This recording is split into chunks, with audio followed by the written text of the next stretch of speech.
America doesn't seem to know what it's doing on the world stage anymore. We are in a war that was supposed to last 30 days that's now about to cross 150 days. Our European partners are actively talking about new allyships and agreements that don't include us. We're making odd decisions about trade routes and new tariffs. And the president is actively doing the work of our adversaries for them by undermining our own elections from the inside out. My guest today is Eric Zuleger, who I've had on the show before. He is the brain and voice and incredible reporter behind the Underreport and the guy that I turn to for all things geopolitics. He just got back from a huge reporting trip in Lebanon, and so we talk all about that, but we also talk about what's at stake right now and what options are left in the war in Iran for the U.S., for the Middle East, for Iran, and for Israel. And what are we going to do right now about China? And is the president actually doing the work of China and Russia when it comes to undermining our elections for us? Because it certainly seems that way. A quick note, too, we talked on Monday, which means a lot of things happened between then and now. We didn't get a chance to talk about Pete Hegseth talking about the war. We didn't get a chance to talk about the new tariffs or the way that Trump is treating Canada right now. We also didn't get a chance to talk about a potential for a nuclear Saudi Arabia as long as they join Trump's Abraham Accords to normalize relations with Israel, something Saudi Arabia is just likely never going to do. But you're not going to hear that in this conversation. I'll probably have Eric on sometime soon in the future. But for now, let's get to the show.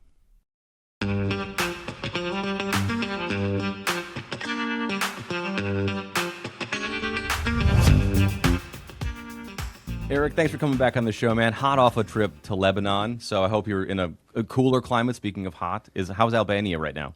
Actually, Albania is burning up right now. It's about 95 degrees outside.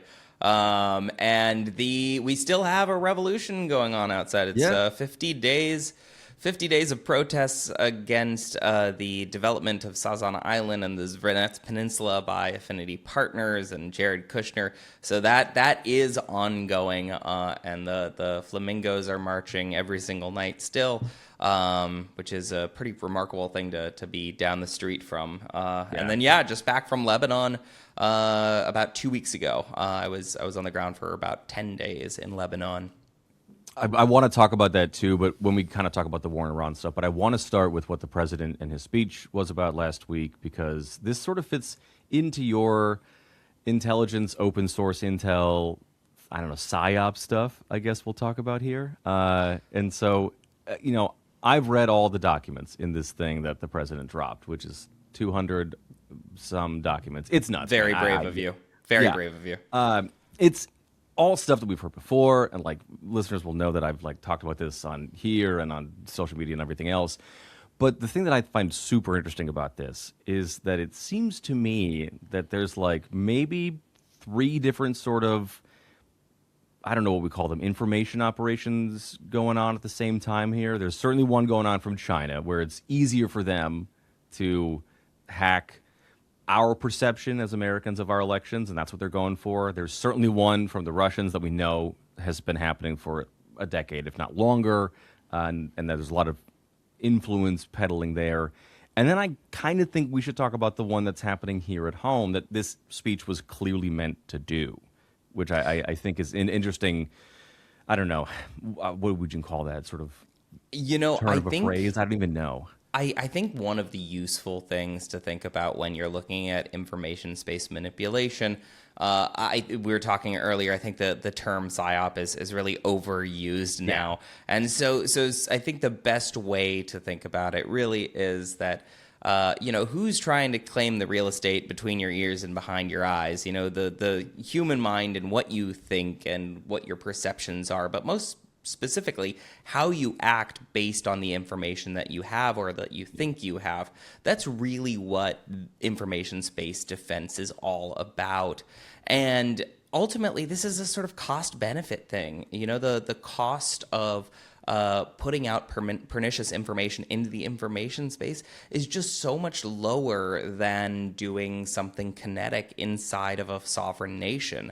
a couple of well-placed tweets and a Lego AI rapping video can completely dismantle a political reality, seemingly, Right. without having to engage in any sort of kinetic operation. So I think one good way for us to look at this and to take it apart a bit is to look at the framing device of it. And I think that clearly domestically, the Trump administration is attempting to frame what we actually know as something that is deeply antagonistic to him and squarely aimed at him, which is a message to his base and not necessarily grounded specifically in the reality that the documents purport to say. Yeah, not at all. Yeah, not even close. I mean, like, everything in those documents is, and this is overused now, but it's like just warmed over, like microwaved, basically stuff that we've seen for the last 6, almost 7 years now. Like, it's just nothing about it is new. And there's this interesting thing that I like keep thinking about, that it actually feels like it makes China stronger globally. Like, if I was Chinese intelligence, I would be like breaking out bottles of champagne over this thing, because like it worked. It'd be like, we live in the president's head rent free. Yeah. And now he's told the entire country of the United States that we should be afraid of Chinese intelligence and afraid for their effects in our elections, and that we've undermined U.S. election integrity and undermined democracy, something that the president is adamant that not even Russia can do. And like that, it's this huge win for them, even if it's not true. Well, and what a wonderful self-own on behalf of democratic countries, right? Yeah. You know, the United States really has to sort of hold itself up in two ways. One, as this sort of emblem of democracy and transparency and rule of law. But two, we have to make the argument that all of those things are aligned with the thriving of our citizens at the exact same time. And so if I'm China and I'm looking over at American elections and they are suddenly putting up barbed wire barriers in front of the White House, and we have men in masks looking at the voting booths, and I'm looking at my population being like, do you really want democracy? Was it ever really about democracy, or was it just about creating the economic circumstances that allow people to thrive? And if that's the case, well, CCP's got you all day. Right. And now they get to say, and then on top of it, it's not even safe. And now on top of it, like, there's all this thing that we were able to undermine, and the president just told everybody about it, which, yeah, I find that fascinating. Well, and there's this bargain of democracy that I think that we have to be really careful with, and it has everything to do with our information space, right? And the bargain of democracy is really that, one, it assumes that individuals are reasonable, and it assumes that these reasonable individuals, when they are armed with facts that are accurate, they can make up their own minds about how they want the leadership of their country to run. And that by doing that, everybody has a hand in making the country sort of a part of them while also working for them, which the bargain basically says that if you are somehow involved in the decision-making process, then you're less likely to want to tear the whole thing down. But I think now more than ever in my life, I have heard more people from the left and from the right saying, well, we just need to tear the whole thing down. And you know, as somebody who studies national security, obviously tearing the whole thing down is not super secure nationally. But I have an understanding of what it looks like when people start, enacting violence to get their way, because when they think that they're actually sort of liberating their population that must clearly agree with their point of view, what they're really doing is claiming themselves as the new leader because they now have the monopoly of violence and the state does not. And that's a really dangerous move to make because the political leaders in the past were able to shrug off violence and hand it over to democratically elected people. But that's something that it seems like is becoming further and further away from us. The more that we challenge how good democracy is as a governing system. I think it's important too, and I said this last week on the show, to like kind of have, I don't even know what we call them, maybe mile markers basically for our backsliding away from a stronger democracy here, because yes, we should be concerned about that. I am, this show is, you are. This election and what the president is aiming or seemingly aiming to do in 2026 here is not yet what it actually is to steal an election in other places. And like, I know that you've been on the ground in some of those places and like what that looks like. And like I said, for what the president is alleging here, we would be a failed state in a lot of other ways. We would have to be much closer to a place like South Sudan at that point. For all this stuff to have happened. And a lot less like Russia, to be honest, right. or what it would be like the Russian Federation states. But we're nearing some of that. But what does that look like? I mean, yeah. I completely agree with your sort of having this idea of what the problems that we're actually dealing with are. One of the things that is sort of fundamental about the American character is oftentimes underreacting and then dramatically overreacting.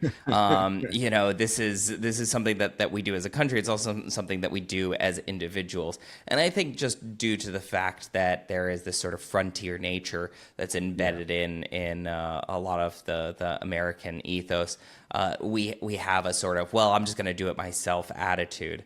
Also, we rhapsodize about revolution, and we lionize war heroes, and so in a certain way, the American imagination is shaped by the people who are running up the ramparts and setting shit on fire.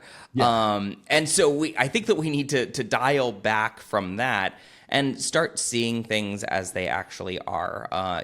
We have actually been downgraded by. I think there's a Swedish organization that lists democracies, and so we're downgraded now to a struggling democracy, and that is true. We are a struggling democracy right now. That does not mean that we are a failed state. Doesn't mean that we are failing as a democracy. What it means is that we're going to start seeing portions of the system that maybe we've never had to use start to click on and start to be in public discussion and say, is this actually legal? And one of the things that I've been really glad about is the fact that even Trump-appointed federal judges have said, no, this is not illegal. This is not legal. You can't take X, Y, and Z action, and you're going to be punished by the courts for it. We understand that is happening on a regular basis.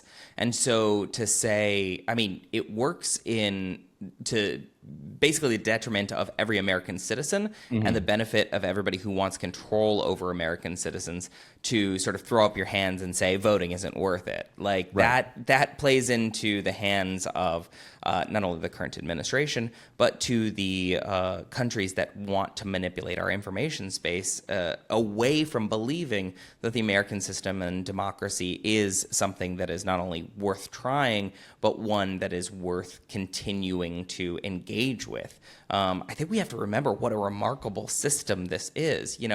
I was in Transnistria a couple of years ago. Transnistria is this sort of small proto-state on the border of Ukraine and Moldova, and it's a sort of frozen revolution.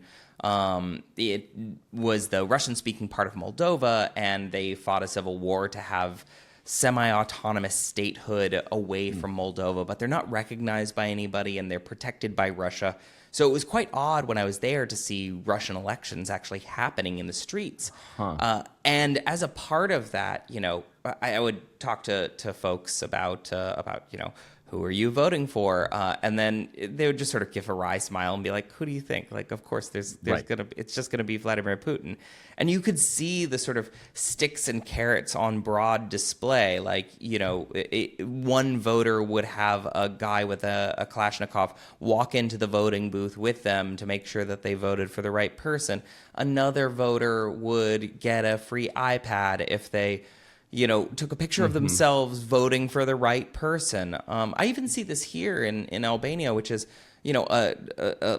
an imperfect democracy, let's say, but one that is certainly more solid than Russian satellite proto-state.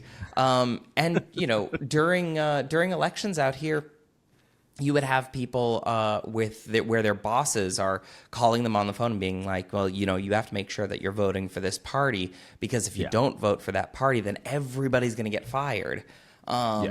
And you can see how that happens. You can see where that is with the current administration and what happens next, right? So what happens when the Trump administration is voted out and suddenly the next administration wants to totally clean house and get rid of all of the Trump appointees? And then once that pendulum starts swinging, man, it is hard to bring it back down to center. Yeah. I mean, like and like last week, like listeners will listen to the conversation I had with Andrew Torres, and that's part of the slaughter case that we talked about in the Supreme Court, and like firing appointees and officials and commissions that were supposed to be independent by Congress, and that the president couldn't just fire them for cause. That was the reason that they were supposed to be there and not be able to be fired for cause, was for that stability. And I think the interesting thing is kind of a thing you touched on a little bit ago, was that this thing from the president, that despite none of this stuff being true that they're releasing, they're going to push this from now until through when the Senate goes home, and then whatever happens when the Senate goes home afterwards for summer recess is its own thing, and that's maybe a step further away from a democracy because the president's not going to give up on this, whatever he's doing. But it's this thing that the president is doing the work of these other countries that, you know, the United States feels are adversarial and would like to control our information space for them. He is doing this job for them by doing this stuff. And I don't know another way to see that. One of the ways that I tend to conceptualize information space attacks like this is now go with me. It's a reverse sandcastle, right? Okay. A sandcastle is especially a pretty detailed one.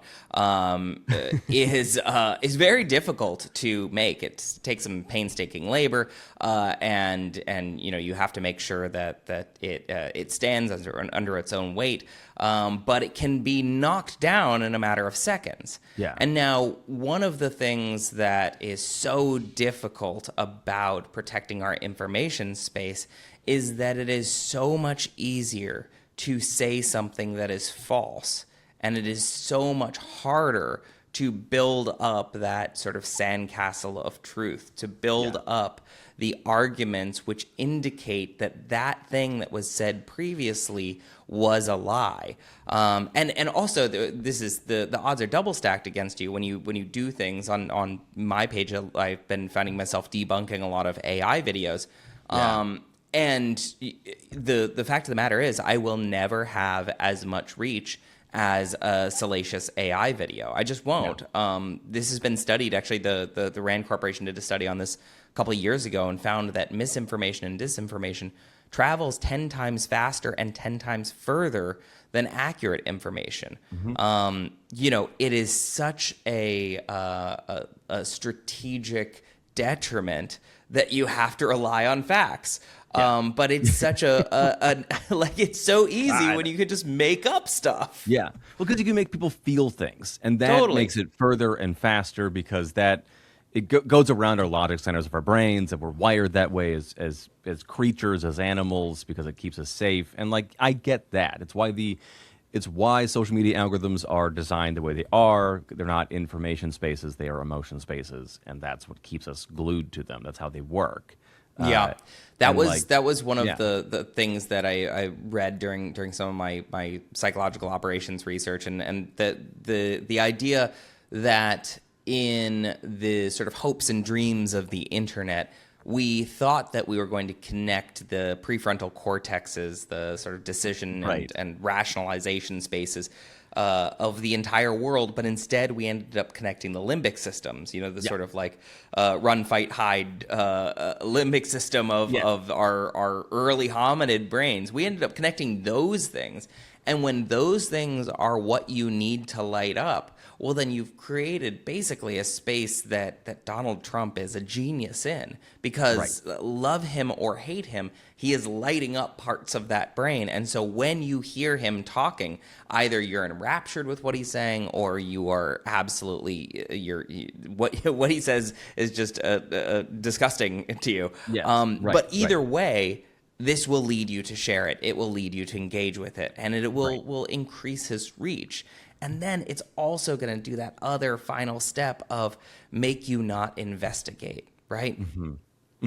Which is that's the interesting part of this stuff too, is that in the actual stuff that we're talking about, is that the White House is hoping that you feel a certain way about this and you aren't going to go read the 200 pages of this, and you're not going to pore over this stuff. Poured is a strong word, because it's actually pretty light lift when it comes to this. It's boring, but it is not hard to read because so much of it's redacted. Like so much is blacked out. Like so much for a transparency thing. But like they're hoping that you feel a certain way about whatever the president said, and you're just not going to go look into this thing, and you're going to pick a side. And think of the game theory behind this, right? Like, what positive incentive do you have if you're on either side of the aisle for this? If you're on the left, you will say, well, he's lying about everything, so I already know what to think, and I'm not going to go look at those documents.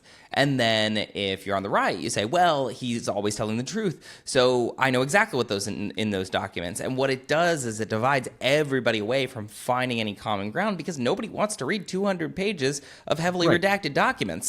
Right. And like they don't want to read what are basically, in some of these things, just like really boring inter-office emails about what should be in a draft IC report, intelligence community report, to the president on a Wednesday. Right. And like that's what they're going back and forth about for 60 emails. And like one cyber guy complaining about having a minority view of Russia or China or whatever, and like not getting his bones in this thing. Like, sure, man.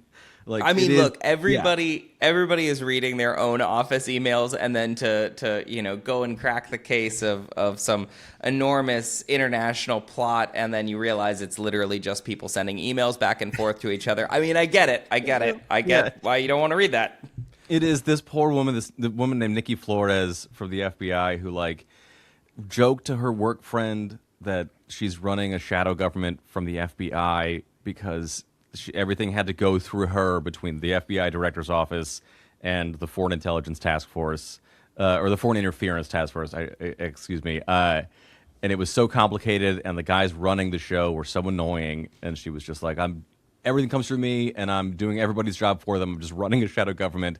And now the president of the United States and all of his like grifter buddies are like, see, shadow government. And Nikki is somewhere in Virginia, I'm sure, just being like, or no, she's in Albany, New York, just being like, no. Like I was just joking, and then I was office email joke to it. Yeah, like I'm just Pam from The Office. Like I was just joking. I think that's one of the, because you've been around government for a while, and I've done some time in think tank land, and I think that one of the things people fail to realize more often than not is just how boring and regular all of this stuff is. That film and television has really led us to believe that there's like a lot of people in trench coats and shadowy corners of parking lots, whispering secrets to one another. But really, it is just like people in offices, like sending emails to one another and thinking about what they're going to do on the weekend. And there's the deep state for you. Basically, like if it was the deep state that we all like see in movies, like if it was House of Cards and not Veep, things would get done and nobody would have a problem. Like I do believe that like if people were that smart and like there were like machinations really, really, really happening at that level, like I think things would work. Yeah, I think people would be like fine with things that were happening. Instead, like what we get is this, because it's like a bunch of people either like who are super ambitious, and then it's not malice, it's just kind of incompetence and carelessness for the sake of ambition, or it's just like people who got government jobs because the pension's good, the money is good, the job is solid, and they get to like do some civil service, and they believe in that stuff. A lot of them do, but like also it's just a gig, man. Yeah. Like they just work. That's all. Well, I mean, and the complexity of this is something that also we have to be a little bit self-referential for. Yeah. When we look at this idea of hacking the elections or whatever, Yes. there's this emotionally satisfying Hollywood bit of this, which sort of turns the whole thing into like an Ocean's 11 caper, where we have like hacking guy and we have like acrobatics dude and we have mustache guy who can like come in and like hack the election. But really, the election is set up in such a way that it would be so immensely complex and it would be so incredibly expensive, and you would have no reliable way that you would know that you're having an effect on this election, that it just would be untenable to actually do this thing. And that's because it's a federated system. So, every state runs their own elections. And so at the same time, because each of these states are operating independently, you don't know which one is going to be the one that is going to yield the highest results to make the outcome happen in your favor. And so the easiest thing to actually hack the election would be to run influence campaigns, which is what we saw happening. But we also saw this happening through things that were revealed with Cambridge Analytica as well. And that was, those calls were coming from inside the house, from Elon Musk. Running a raffle to pay somebody $1 million to sign up to vote. As you mentioned earlier, on the other side of the line, potentially the Democratic Party signing up homeless people to vote for gift cards. These are influence operations. They're marketing operations. And to say that foreign governments don't do those things too, of course they do. But we also do. And, we defer to the reasonable nature of individuals, and I will fight for that because I do think it's true. I think that people, when they're armed with accurate information, will make the best decision for themselves and for their communities. Yeah. I think the thing about this specific incident, for me, that I find maybe the most troubling when it comes to an election security idea isn't this idea that China, looked into making tens of thousands of fake IDs to then give to potential college-age students that they were then going to fly over to the U.S. to get them accepted to California colleges, to then have them register to vote illegally using fake IDs to then vote illegally, and then none of that was going to get caught at any step of the process in any of the states or counties or precinct levels that they were going to get caught in. But what they need to do now, the only thing they need to do, is run an influence campaign on one person, and that is Donald Trump. There you go. They only have to influence one guy, and then what he'll do is lose his mind and go on TV or go on Truth Social, which he's now selling a pre-tweet or what do we call them? What do they call them on Truth Social? Pre-truth. That feels manipulative to me. Yeah, pre-post, whatever. Well, like it is manipulative. Like it's just abject insider manipulation. Trading. I don't understand how it's not, but like whatever. But like so. All he has to do is send out one of those things then, and like the influence campaign has worked. And that goes out to whatever. The U.S. media is going to cover that because the president said a thing about election security and a foreign government or not or whatever. Like it's all they got to do now is get one guy. And that's insane. There's also a difference in the sort of incentives and goals of different nation-state actors in terms of what they actually want to accomplish with their information space manipulation. So I did a fairly long workup on what are the main differences between an Iranian information space attack, a Russian information space attack, and a Chinese one.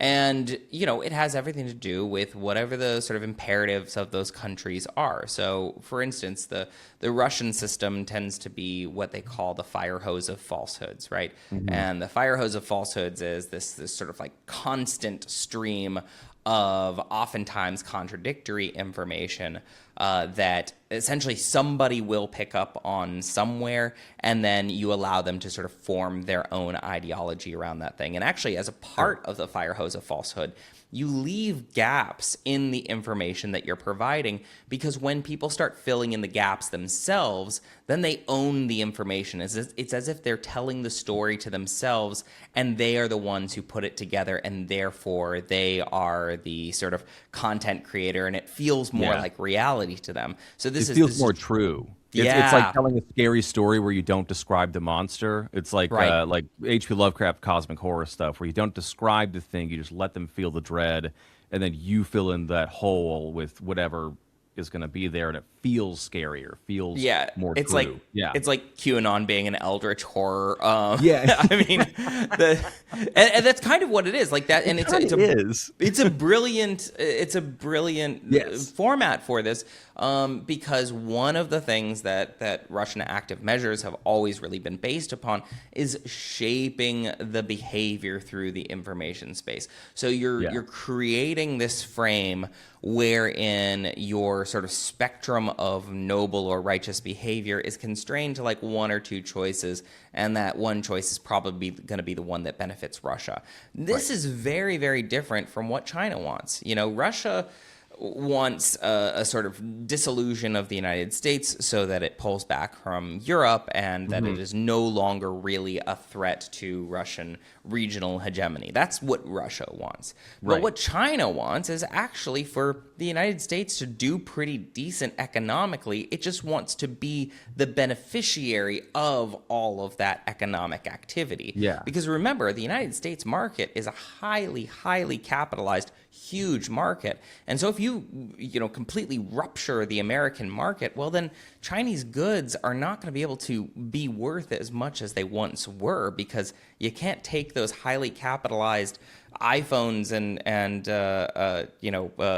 technology products and sell them somewhere else. So they just want, if the world is a sort of iPhone, or just a smartphone, they want to change the operating system from the U.S. operating system to the Chinese operating system. And so part of that is just making sure that the information space is putting them in the position where they can do that. And that's usually operating, sort of under the radar. So a good example of this would be in Texas. A little while ago, they were building a rare earth mineral processing plant, and it was going to be one of the very first rare earth mineral processing plants that was operating in the United States. China did an influence operation through Facebook groups at the time, which said, "Oh, well, they're making this plant, and you know what? It's causing birth defects, and it's gonna make sure that your life expectancy plummets." And this is a Chinese psychological operation, not because they didn't want the United States to allow this business in there, but because they wanted to have a stranglehold on the rare earth processing of the entire world. And if that starts happening in the United States, well, then we are squarely on the U.S. operating system and not the Chinese operating system. Right. It's fascinating. So interesting. I want to shift a little bit to the war in Iran, because we're talking about the idea of this global operating system. And it feels like this thing, when it comes to the U.S. global operating system, is really a bug in our operating system, to really wear this metaphor down. We've really exposed a couple of large bugs in the whole United States operating system that we all installed. Like, it was like a forced install in 1945, and then now we're looking at the operating system being like, dang, when does this thing get an update, or does it just keep invading countries? Like, seriously, like it in this last little bit here, right? So we break the ceasefire. The president said so. So I'm considering the ceasefire over, regardless of whatever a ceasefire actually means anymore. The president said it's over. He told Congress that we're resuming hostilities under a new thing that, you and I did a little back and forth about that. That's anyway. right. The Guardian of the Strait of Hormuz is what I think it's called now. Yeah. like Chris Pratt's going to fly in or something later, like Guardians of the Galaxy. But like, after Nicolas Cage is done stealing the election. Yeah, right.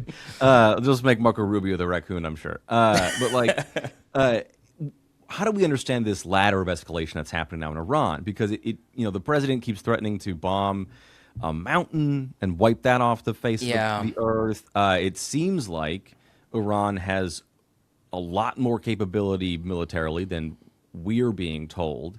We've now had 3 service members killed over the weekend. We're talking on Monday, so this comes out on Friday. So who knows what's happened this week. My prediction is that it's definitely going to climb the amount dead and also the amount wounded. What the last, so as of this recording, I think hostilities have renewed for between 9 and 10 days. And so this has taught us a couple of different things. And to start with the American operating system thing, first we have to look at what the bargain of the American operating system was post-1945. And that bargain was, hey, if you allow us to sort of rewrite your security frameworks and become the global guarantor of shipping throughout the world, we will protect all shipping lanes just so long as you do business on the dollar. Right. Everybody's going to do well. You guys are going to stop, fighting over shipping lanes and colonies. We're going to do pretty good because the dollar is the global reserve currency, right? And that's great.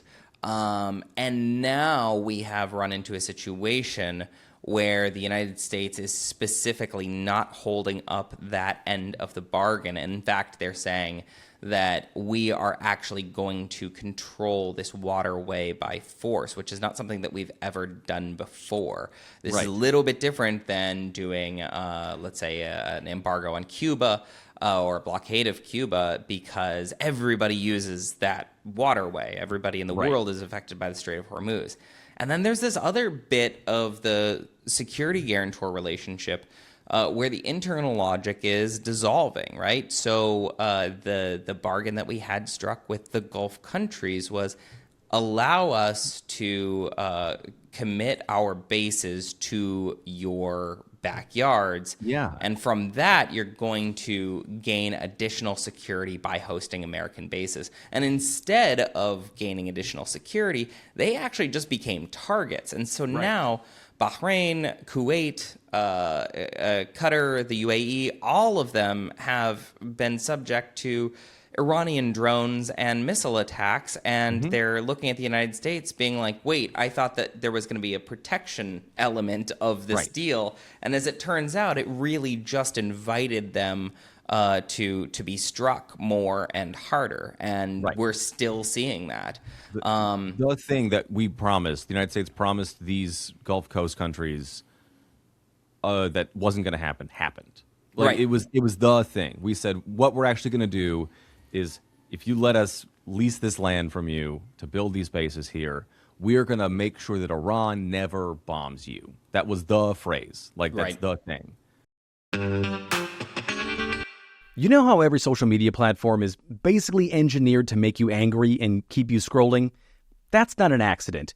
Outrage performs better than nuance, so the algorithm feeds you outrage.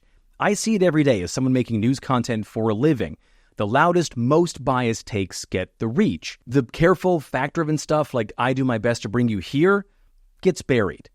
That's why I joined Say So. It's a brand new news app just launched, built by a group of former journalists and engineers who asked, what if we build news from scratch for people who actually want to be informed instead of people who just want to keep scrolling? No algorithm optimizing for outrage, no AI slop, just vetted creators delivering fact-driven coverage, curated so you can know what's going on in 5 minutes and then get on with your day. If you're the kind of person who is intentional about your sleep, your workouts, your work, what you eat, but your news diet is just whatever your feed throws at you, this is for you. The same energy finally applied to how you stay informed. I'm one of the first creators on Say So, and my favorite feature is that I can link my sources right in the video. That way, you know how I'm telling you the truth. And if you sign up now, you'll be one of the first users to join. You can download Say So. The link is in the show notes and the description. Go check it out and be as smart as you know you are. All right, Let's get back to the show. So what we found out from the NATO meeting in Ankara is that the United States is going to be basically using GDP commitment levels, what percentage of NATO partners' GDPs they're committing to mutual defense, right, as a sort of grading rubric by basically how good they've been recently. And now the point of NATO in general is this is a transnational partnership. It's an ally network. And so not one person or country is really supposed to be leading the entire transnational relationship. Right. And that has always been the quiet part that the United States has never really said out loud. There have been hints towards it saying, hey, you know, we need more of your budgets to be committed to mutual defense if we're really serious about mutual defense. Right. And the United States can't be carrying 51% of the budget. But, you know, there's positives and negatives to everything. And because the U.S. was carrying 51% of the budget of NATO, or over 50% of the budget of NATO, it allowed the U.S. to dictate terms in a lot of different realms. I mean, this is part of the reason that some NATO countries followed the United States into the global war on terror. It's part of the reason why Donald Trump was taken half seriously about maybe getting Greenland. Right. But now that relationship is breaking.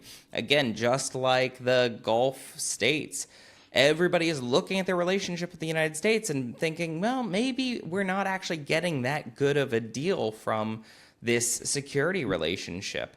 And so as these financing levels come up, then it reduces the power of the United States to actually dictate terms. And so essentially, while this might be a very slow divorce of NATO, it's also the U.S. basically making itself more irrelevant throughout Europe.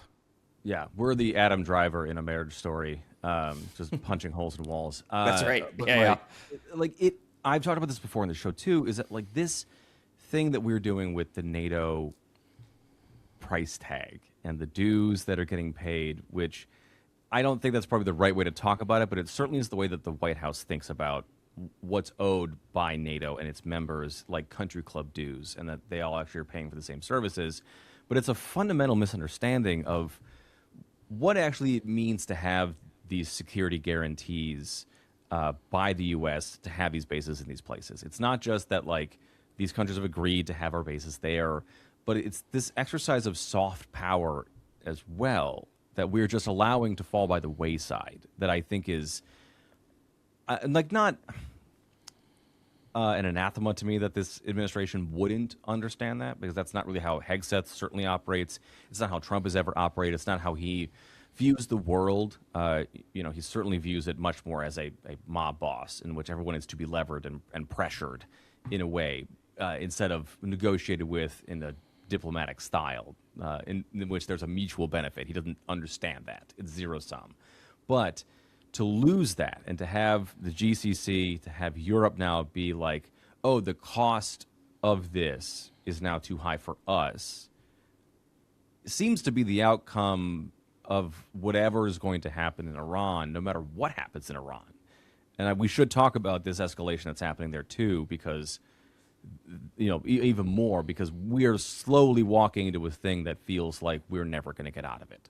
Yeah, well, and let's look at what the escalation actually looks like, because I think for a casual observer of the news, it may just seem like we just hit the undo button on the Memorandum of Understanding, and we're just back to this bizarre stalemate that will probably end up in another Memorandum of Understanding. But that's definitively not the case. Right. What we found over the last 9 days or so is that this is a severe escalation in hostilities, with the United States not only targeting with great abandon civilian infrastructure. So we're talking about bridges and tunnels and electrical infrastructure. Water plants have also been targeted. But you have Iran responding in kind by targeting American military infrastructure, not only in the Gulf now, but also in countries like Jordan. So most recently, Jordan was hit, and at the same time as Jordan was hit, it appears that a base in northern Iraq was hit as well. There's a slight difference between these two strikes as far as what Central Command is saying. Jordan, it appears, was hit by missiles. Some American barracks infrastructure were hit. This led to the loss of life of several service members. In terms of northern Iraq, the reports have said that a drone basically flew into an American base and did not detonate. Then, during a controlled detonation of the drone itself, 2 service members lost their lives. And so, one, it tells us a couple of things. One is the fact that a missile attack could be conducted on U.S. forces in Jordan, which is over 1,000 miles away from Iran, without those missiles being intercepted, but also without enough lead time for people to get to safety.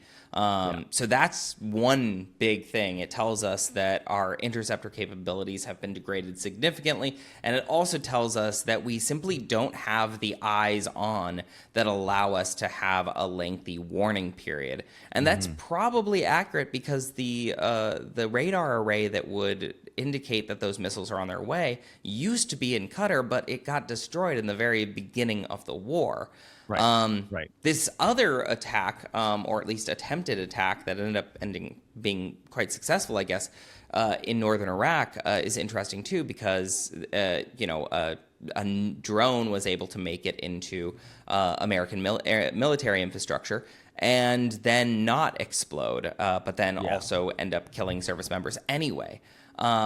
These are all really bad indications of what our level of preparedness is and how well protected our troops are. And so now the Trump administration has to play this sort of 2-level game. It needs to say, well, these attacks happened, but they're not as bad as it seems.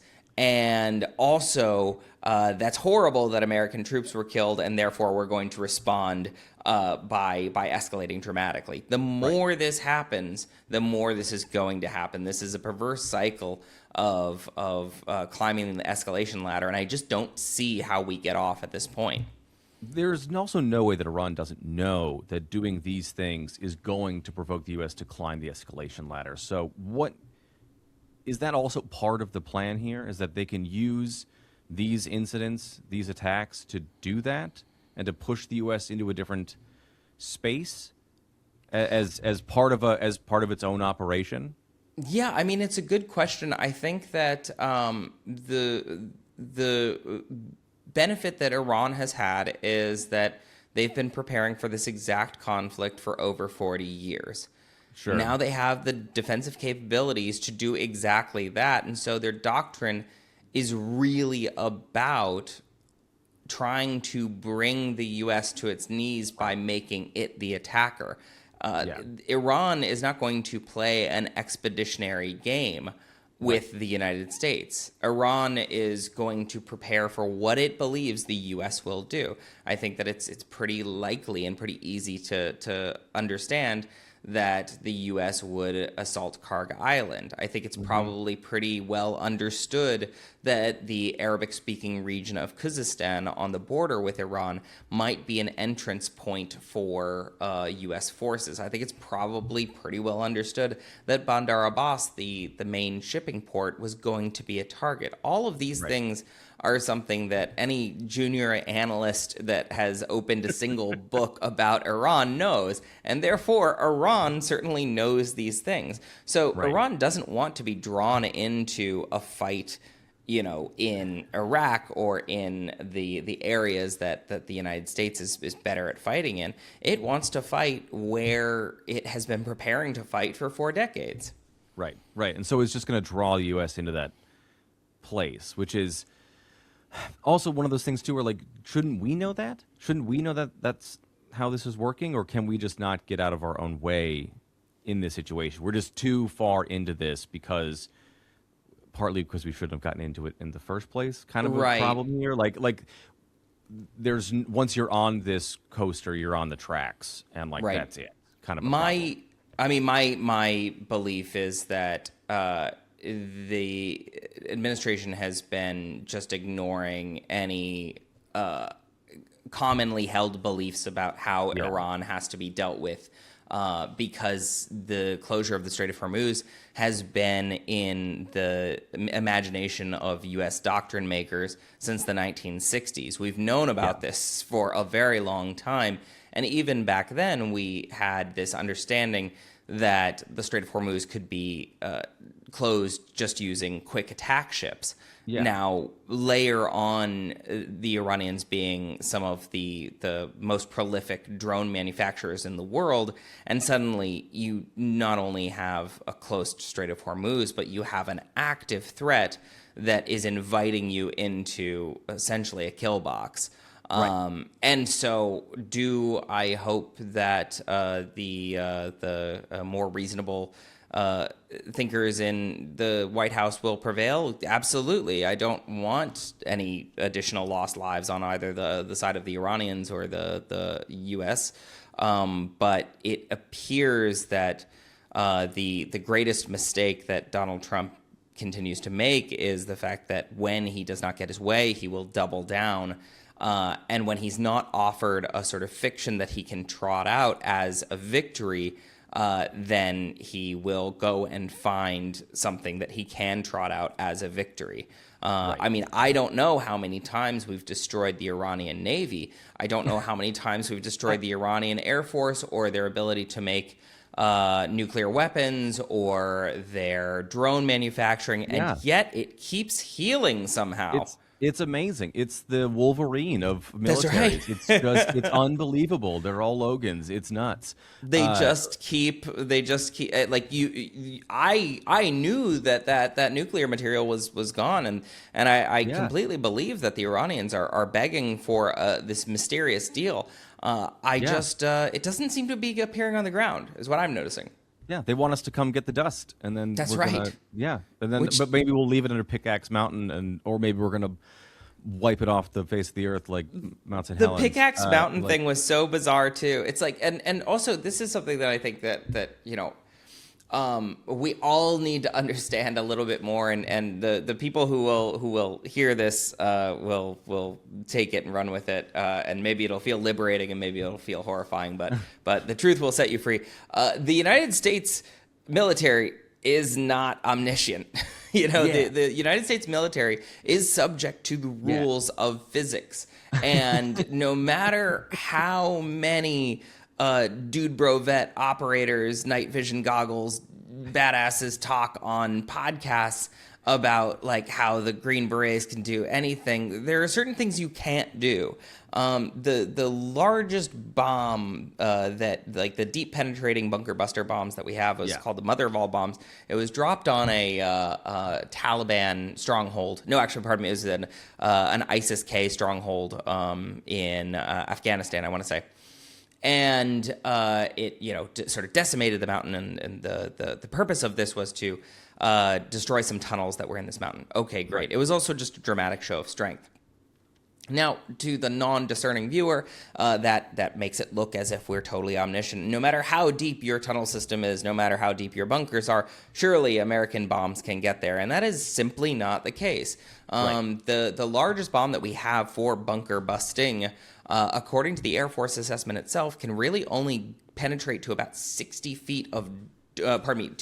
feet of dirt, and not rock, 60 feet of concrete. And so the bunkers under Pickaxe Mountain are probably about 300 feet deep, but they're also under 5,000 feet of mountain, and mountains made of rock. So we can bomb the hell out of things as much as we want. We're not going to achieve the battlefield effects that we think we're going to achieve.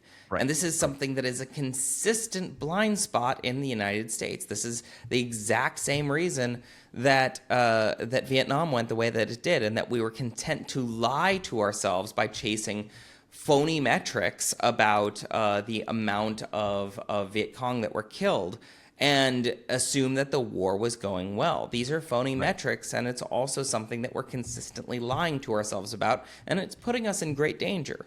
Right. There's two parts to this too. Like, I did a little video about this online as well, that like with Pickaxe Mountain, that it's the estimates are at a conservative level 300 feet of solid granite to get to the top level bunker, like where you swipe your card to get in, kind of a thing. And then where they're actually storing the stuff that we care about might be as far as 2,000 feet down. Like, Right. That's how deep underground this is, because it's nuclear material that they would like us to not have access to, or anybody to have access to. And some of it's like botched stuff that they're like, oh, we shouldn't have that around anybody at all.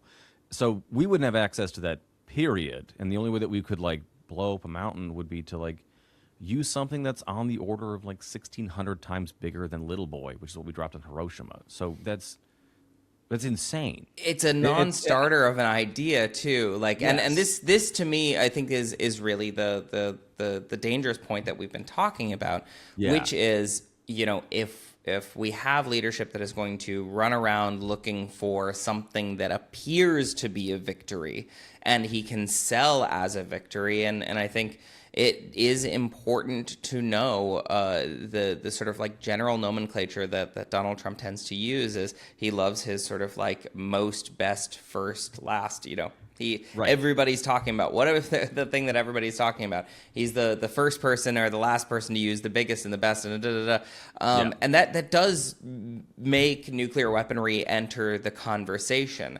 And it's strangely one of the things that the United States and nuclear doctrine in the United States has always been worried about. This sort of a madman now has control over nuclear weaponry, and a bolt out of the blue comes, and how does the United States respond?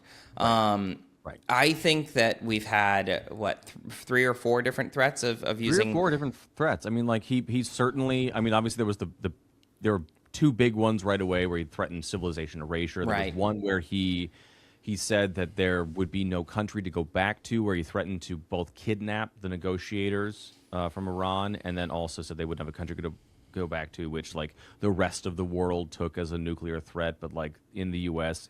it didn't even register on the news radar that this happened. And there was one last weekend or 2 weekends ago, just ahead of the 4th of July, in which he like said another thing that was also going to be like, or it was at the Pickaxe Mountain thing. It was last weekend, where it was like to say that they were going to wipe out Pickaxe Mountain would be to use a nuclear weapon. And like, if he is threatening to do that, that's the 4th time he's done that, which in the span of, what is it now, 5 months since February? Like, that's almost 1 a month since the beginning of this conflict. Like, that's a lot. That's more than any previous president since Truman. So, like, which is really interesting because, we talk about harmful rhetoric on the side of our adversaries, and they are saying, well, death to this political leader, look, I mean, about 2 weeks ago I was in the middle of the southern suburbs of Beirut in a march covering it, not participating in FBI, and I was in my first organic Death to America chant. I mean, I wasn't chanting, but it doesn't feel good. But at the same time, like on the news, you'll see something like that and be like, oh my God, we've got to stop these people. And yet it's something that we permit from American leadership because we sort of hand wave it away by saying, oh, well, it's just Donald Trump and he's not that serious. It's like at a certain point, we need to stop negotiating with our political leadership to say, well, when they're being serious and when they're not being serious. And apparently the only times that they are being serious are when that's politically advantageous to us. And otherwise it's just bluster. Because the rest of the world does need to know. We had at different times in our history have had a fire on warning doctrine. So if this was said on the other side, or if one day Iran tests a nuclear weapon that we didn't know that they have, how does that change the calculus on the ground? Right. It would absolutely change it. Right. We would fire something. It may be not a direct proportional, equivalent to that, but like it would be something. And like in this administration, maybe an equivalent. I don't know how much we should go into that, but since you mentioned Lebanon, I do want to switch to the other part of this here. Hezbollah, great guys. Which is Hezbollah, great guys. We love them. FBI, thanks for listening. FBI. I'll see you in a couple hours. It's a JK LOL from the Underreport. I do not love or support the Hezbollah. Yeah, don't come to my house, please. So the thing that I want to talk about too, in relation to all of the stuff we've been talking about, is the wrinkle in this, which is U.S.-Israel relations, but you seeing this on the ground in Lebanon, because throughout this entire thing, Israel has not adhered to any of its agreements with the United States within this, memorandum of understanding to make a deal to end the war in Iran. But what was it like on the ground in Lebanon? Because so few people right now have access to that. Yeah. So I think one of the things that you see on the ground in Lebanon is that the war is hanging around the shoulders of absolutely every single person. Beirut itself, for the most part, feels largely unaffected. Life is going on more or less normally, and then you start hearing the buzz of an Israeli drone overhead, and it just sort of appears every day between like noon and 2. The Lebanese people are pretty remarkable, and I think that their gallows humor is pretty legendary. I had heard the Lebanese or the Israeli drone that appears every day referred to it in a couple of different ways. Some said, "Oh, it's our least favorite aunt who never leaves," or "Oh, that's my noisy neighbor," and at a certain point, you're just stopping and looking up at this thing buzzing through the air, and you are wondering what it is capable of. And more people, it was almost a part of being there, where somebody would take me aside and say, they have quieter drones. They just use the noisy ones so that they know that we know that it's up there. So that is one part of it that is truly unnerving feeling in the country. In Beirut, you also have large portions of displaced population. So it's about 1.2 million people who've been displaced from the fighting between Israel and what they are saying is direct fighting with Hezbollah. And so this is largely this Shia population from the Bekaa Valley, which is in the east, and southern Lebanon.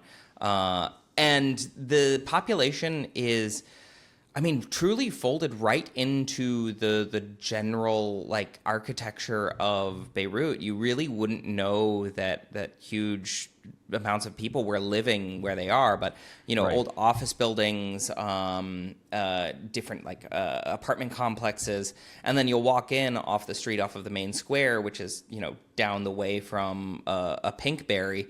And you realize that there are thousands of people who are displaced from the fighting that have been living in this shopping center. So one of the things that I think is always really remarkable, and I've been going to Lebanon since 2016, and it's always very different. But you see so many different realities sort of folded into one another. And the reality is that they are all happening concurrently. You have an enormous amount of Middle Eastern wealth that's happening at the same time as you have an incredible amount of poverty and refugees that are coming in from Syria, from Palestine. And you have an incredible amount of religious extremism, while you also have an incredible amount of sort of metropolitan secular life and pretty great club nights. So, it's really, it kind of is everything all at once. It's, hyper-Islamic in some places, and it's hyper-Christian in other places. And so on one day of my my filming, I went down to sort of cross into the Israeli-dominated areas. We were about 6 miles away from the border with Israel, and we were in the town of Tyre. Again, you had these multiple realities just sort of folded into one another, where you've got this sort of idyllic fishing town and people going to the beach and moving back into their houses, presuming their houses are still there.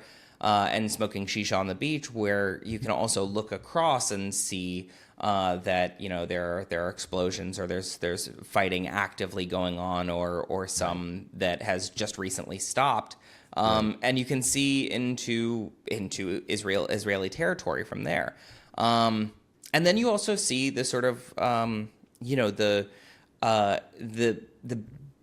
fact that both Israel and Hezbollah sort of benefit from each other's strategies, right?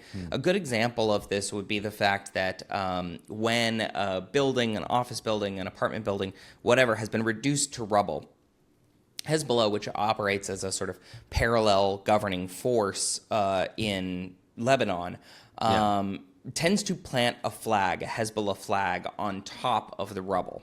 Now, this does a couple of things. One, it makes Hezbollah appear to be sort of ubiquitous and throughout the entire population, which is not the case. There are some people who truly don't support Hezbollah, but they do support them as a militant force that is fighting against what they see as the occupying force of Israel. Sure. And then it also serves to be a sort of rally around the flag for people who are direct supporters of Hezbollah, saying, hey, look, Israel did this. Hezbollah planted their flag on this building, and even though you may be a fighter who's sort of like secretly operating inside the community, and you're going to go fight in towards the border, don't worry, you're a part of Hezbollah too. But what this also does is it lends credence to the Israeli point of view that, look, all of these people are Hezbollah supporters, and therefore they're all targets, and that's simply not the case. There are sort of 4 different rings of Hezbollah support, and it's really important to draw a distinction here. There are people who are broadly in support of Hezbollah as a deterrent against more Israeli entrance into Lebanon as a sovereign territory. And those people are not just in Lebanon. Those people are also in the United States, in Western democracies. It's why sometimes at Gaza protests you'll see Hezbollah flags appear. That this is a sort of ideological alignment against what people see as Israeli entrance into sovereign territory, and that goes for Gaza, it goes for Syria, and it also goes for Lebanon. So that's one ring. The other ring would be people who are actually voting for Hezbollah as a political party.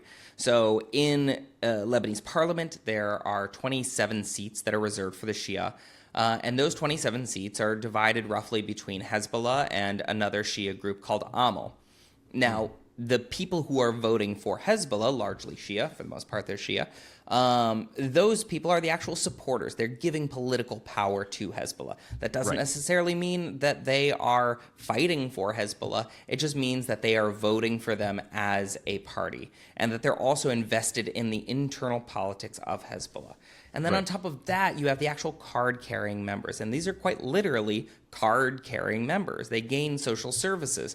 They even get, discounted medical care. Sometimes they're working for elements of Hezbollah, because for every soldier that's fielded that is working on behalf of Hezbollah, you also have janitors, and you have cooks, and you have people who are doing logistics operations for them. These are people who are not actively fighting on the front lines and may not even know that they're directly supporting a war effort. But what the Israeli and certainly the American opinion would be is that all of these people, all the way down the line, are directly supporting the war effort, and therefore deserve nothing more than to have their apartment buildings crumbled on top of their head. They're all picking up weapons. They're all building bombs. They're all wearing vests. They're all They're all in the trucks. Which I think is an interesting thing. I don't remember what I was listening to this week. It might have been like the Pod Save the World episode where they were talking about and how it was. I think it was ISIL, and it was also Boko Haram were using AI to build bombs. And now this is this thing that they're doing, and it reminded me that they also live in a modern world, and there's infrastructure of this. And we in the U.S. have this view of these groups as kind of guerrilla warfare to an extreme, in a sense, that just doesn't exist anymore. It's very stuck in like 1990s Desert Storm, and even that image, I think, is really out of like 1980s Afghan war stuff. Well, I think it's almost like we and I think this is also something that we don't look at enough for ourselves, right? I think that the United States over-indexes on religious zealotry elsewhere without ever sort of looking at the religious zealotry that exists in our own country. I mean, the perfect case in point for this is the fact that the United States and Israel targeted the religious infrastructure of Iran without really concentrating on targeting the military infrastructure of Iran. And so we took out the supreme leader, and there is a sort of in absentia supreme leader that currently exists. And has the IRGC fallen? No.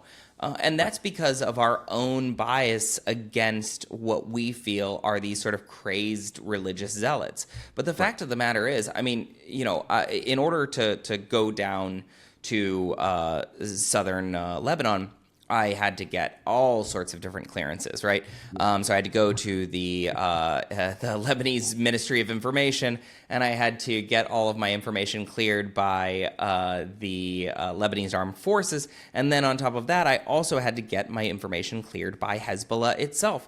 So at a certain point during my day, I'm text messaging with somebody who I'd sent copy of my press card and some of my other credentials to.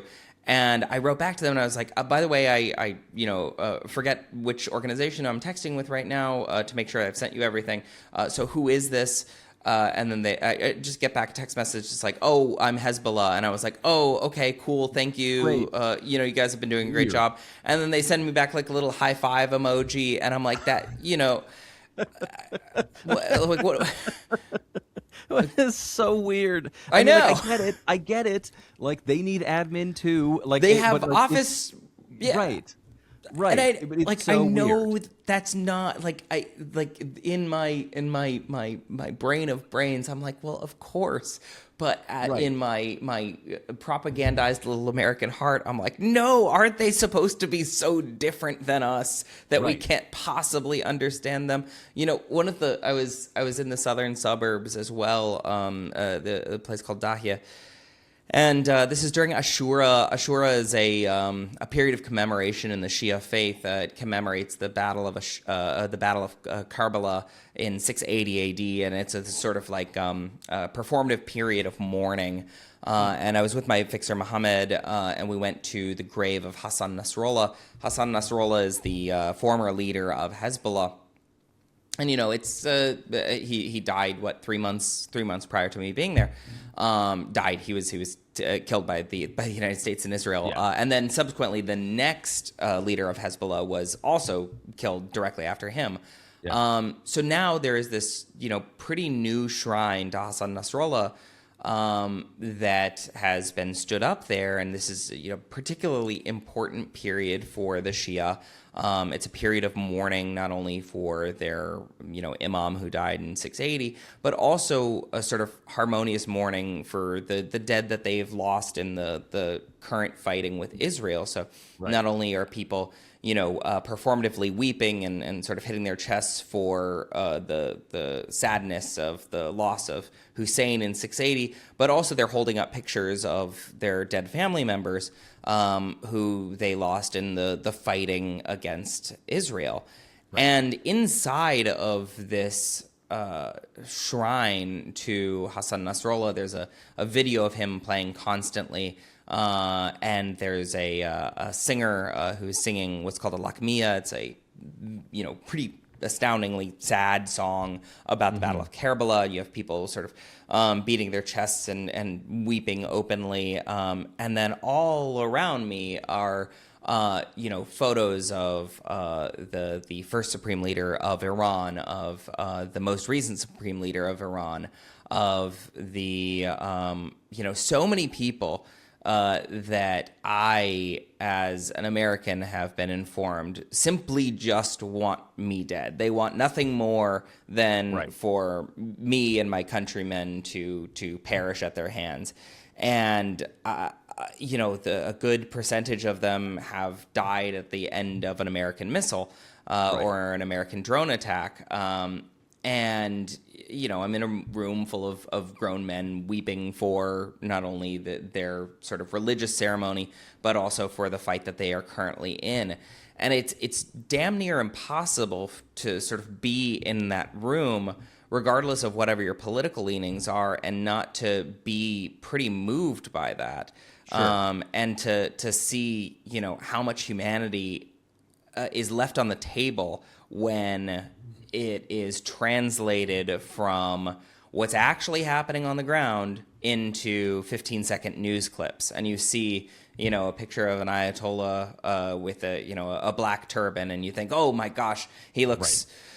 So different than me, and clearly this person just wants me dead. But then you stand in a room full of men weeping that look exactly like your father and your neighbors, and you can't help but truly be moved by the fact that we are all in this conflict that nobody on the ground had any say about, and isn't this absurd?